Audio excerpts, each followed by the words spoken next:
The media and the political establishment is so desperate to prevent Donald Trump winning the presidency, they're now helping to foment an environment which could lead to an assassination attempt against the Republican frontrunner. Trump has been under Secret Service protection since last year. He wears a bulletproof vest at all public events. And that's because every single day on social media, hundreds if not thousands of people threaten directly or call for the assassination of Donald Trump. Go and compare the amount of death threats on Twitter being made against Trump to those made against Hillary or Bernie Sanders. It's literally 100 to 1. You've got political pundits and leftists joking every week about Trump being assassinated. Trump supporters are also being harassed and threatened with violence simply for expressing their political opinion. There's no louder progenitor of hateful, vitriolic, violent rhetoric than the anti-Trump crowd. So why is Trump himself being blamed for violent rhetoric? Is Fox News reporting on the deluge of death threats being made against Donald Trump? No. They're too busy lying about a Trump campaign staffer grabbing a woman by the arm and claiming it was some kind of vicious assault. I mean, look at this video, and then look at how the poor victim, Michelle Fields, reacted on Fox News. This has to be, aside from my father's death, the worst experience I've gone through. Someone had grabbed me tightly by the arm and yanked me down.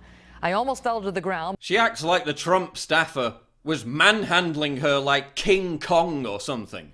Almost threw her to the ground. The worst thing in her life besides her father dying. Give me a break. But the media supports her lies because they can use this as part of the coordinated demonization campaign to claim that Trump is encouraging violence. Is CNN reporting on the deluge of death threats being made against Donald Trump? No. They're too busy giving a platform to the extremist who tried to attack Trump in Ohio, making him out to be a reasonable guy. This is an individual who said he was prepared to become a martyr while planning this attack. Imagine if a crazed right-wing extremist who called himself a martyr had tried to get up on stage and accost Hillary Clinton. Would CNN be trying to legitimize and humanize that guy? Would they call him a protester? Oh, and Twitter, which bans conservatives for having the wrong politics, still gives this guy a platform, sending the message to thousands of other potentially violent lunatics. You too can become a media star by physically attacking Donald Trump. Then look at what happened in Chicago.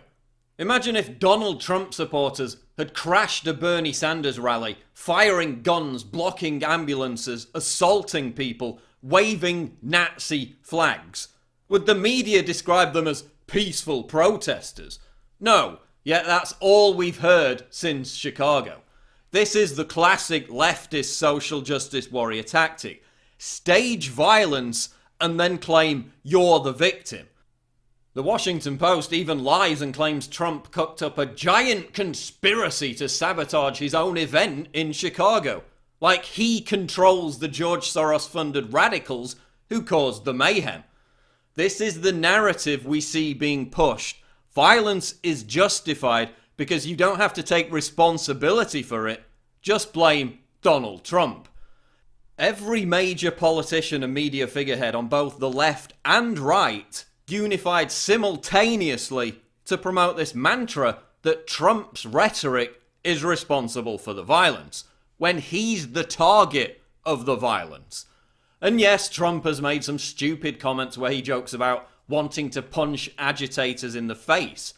But the climate of violence and intimidation now sweeping America has nothing to do with Donald Trump. It has everything to do with the president who said that what happened in Ferguson was an understandable form of protest. Understandable? Michael Brown, a thug who charged out and tried to grab a cop's gun, it's legitimate to protest that by burning and looting an entire city. I also blame the media, the likes of Time magazine, for asserting that violent rioting is a legitimate form of protest, a message that was acted upon by the thugs who ransacked Baltimore. I blame the media for parroting the hands up, don't shoot hoax that fueled the Ferguson unrest. I blame Hillary Clinton, the New York Times, and the political class for anointing Black Lives Matter as a respectable political movement. This is a racist hate group that has called for killing cops. Its supporters have actually killed cops and planned to bomb police stations. The ideological guru of Black Lives Matter is a convicted cop killer who is on the FBI's most wanted terrorist list. These are the people who are to blame for inciting violence, not Donald Trump. As Breitbart's Raheem Kassan points out, the media's role in sending out a green light to every lunatic that it's legitimate to try and attack Trump is part of a dirty tricks campaign. Quote, as a human being and as a former politico, I dread what I've seen, writes Kassan. Something very bad could be about to happen. By forcing security to be more oppressive at his rallies, by forcing Trump to stand further away from his audience, this is part of a move to intimidate and derail Trump and his supporters. So mark my words, Saturday's incident in Ohio won't be the last time some unhinged left-wing lunatic tries to attack Donald Trump. And when it happens again, and even God forbid if it's an attempt on Trump's life, the media and the political class will blame Trump and his supporters. Well, I'm here to tell you right now, the blood will be on the media's hands. They're the ones who are inciting violence by encouraging mentally unstable people to attack Trump.